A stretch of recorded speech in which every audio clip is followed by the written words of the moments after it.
Okay, class 12th का differential equation का एक इंपॉर्टेंट क्वेश्चन है। प्रीवियस ईयर का क्वेश्चन आप यहाँ पे देख सकते हो। ओके, क्या है? Find the general solution of the differential equation x d y by d x plus 2y equal to x square. देखो, कुछ बच्चे यहाँ पे कंफ्यूज होते हैं कि हमें इसको सॉल्व कैसे करना है, होमोजीनियस है, लीनियर है, कौन सी डिफरेंशियल इक्वेशन है। तो देखो, मेरे को तो देख के पता लग रहा है कि ये लीनियर डिफरेंशियल इक्वेशन है। अब क्यों? देखो, आपको एक फॉर्मूला पता होना चाहिए लीनियर डिफरेंशियल में क्या होता है। D y by d x plus p y is equal to q. अब देखो, क्या हम इसको, ये आपको थोड़ा थोड़ा इस फॉर्म में दिख रहा है, d y by d x plus p y is equal to Q.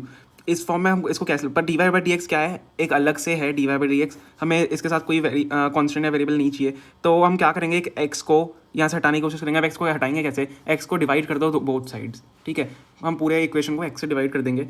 तो क्या हो जाएगा, d y by d x plus 2/x, इसको अलग से रखो, y is equal to x square को जब एक्स से आप डिवाइड करोगे तो x बचेगा, ठीक है। 2/x हमारा अलग से क्यों रखा है मैंने, क्योंकि y हमें चाहिए होगा। अब क्यों चाहिए होगा? क्योंकि यहाँ पे p y is equal to q है। मैंने क्योंकि क्वेश्चन लिखी है p, इसको मान लिया y is equal to q, ठीक है। अब हमारे आ चुका है, आपको पता होगा कि एक और हमारा इसका लीनियर का फॉर्मूला होता है, जिस फॉर्म में इसको सॉल्व करना होता है, जिस फॉर्म में इस इक्वेशन को लाना होता है। तो क्या होता है, y into integrating factor which is equal to integration of q into integrating factor, ठीक है, dx। अब देखो, ये आपका फॉर्मूला होता है, आपको इस फॉर्म में इक्वेशन को लाना है, y into integrating factor is equal to q into integrating factor, ठीक है। हमें integration of q into integrating factor में इसको लाना है। कैसे लाएंगे? अब देखो, हमारे पास y है, हमारे पास q है, p y is equal to q, y हमारे पास है, q हमारे पास है, y हमारे पास है, q हमारे पास है। अब हमें क्या निकालना है? हमें इंटीग्रेटिंग फैक्टर निकालना है। अब इंटीग्रेटिंग फैक्टर हम कैसे निकालेंगे? बहुत ही ईजी है। इंटीग्रेटिंग फैक्टर का फॉर्मूला क्या होता है आपका? इंटीग्रेटिंग फैक्टर होता है आपका e की पावर p dx, ठीक है। इंटीग्रेटिंग फैक्टर क्या होता है? e की power integration of p dx। हमें अब p क्या है हमारे पास? p है, देखो p y is equal to, अगर हम p देखें तो 2/x हमारे पास p है। तो क्या हो जाएगा, integrating factor is equal to e की पावर 2/x dx, ठीक है। इतना ईजी है। अब मैं क्या करूँगा, मैं यहीं पे इसको आगे सॉल्व कर रहा हूँ, ठीक है, कंफ्यूज मत होना। e की बार मैं 2 को बाहर निकाल सकता हूँ, तो 1/x dx बचेगा हमारे पास, या dx/x आप जैसे भी बोलो। तो क्या होगा यहाँ पे, आपको पता है 1/x का जब हम इंटीग्रेशन करेंगे तो क्या होगा, लॉग बनेगा अंदर।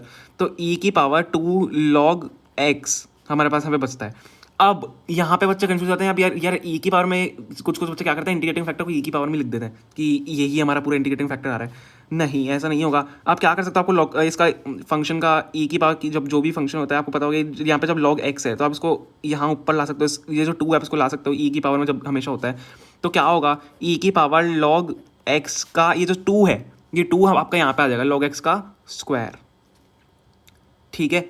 ये 2 हमारा पावर में आ जाता है x की पावर में। अब क्या होता है, ये log और अब e इसको हटा सकते हो, आपका क्या बचेगा यहाँ से, x स्क्वायर बचेगा। e की पावर log जो भी आपका होता है, e की पावर log का जो भी एंगल होता है वो आप इसको, यही आपका बचता है इंटीग्रेटिंग फैक्टर। e की पावर log को आप हटा सकते हो, ठीक है। तो x स्क्वायर आपका यहाँ पे बच जाएगा। और भी हम इस टाइप के क्वेश्चन करेंगे तो आपको समझ में आ जाएगा, ठीक है। आप चैनल जाके देख सकते हो, सब्सक्राइब कर सकते हो। ओके, e की पावर log x स्क्वायर का आपका क्या बचेगा, x स्क्वायर। अब हम क्या करेंगे, हम इस फॉर्मूले में डालेंगे, y हमारे पास q है, इंटीग्रेटिंग फैक्टर भी आ चुका है, तो y हमारे पास क्या है, y ही है, ठीक है। y into integrating factor which is x square which is equal to integration of q हमारे पास q क्या है, हमारे पास x है, x into integrating factor which is equal to x square, मतलब एक्स क्यूब बच जाएगा हमारे पास, एक्स स्क्वायर है dx। तो क्या बचेगा, y x square which is equal to integration of x cube dx। अब ये तो बहुत ईजी है, तो क्या इंटीग्रेशन का क्या हो जाएगा, y एक्स स्क्वायर ऐसे कैसे ही रहने दो, यहाँ पे इंटीग्रेशन कर दो x की पावर 4/4 प्लस c।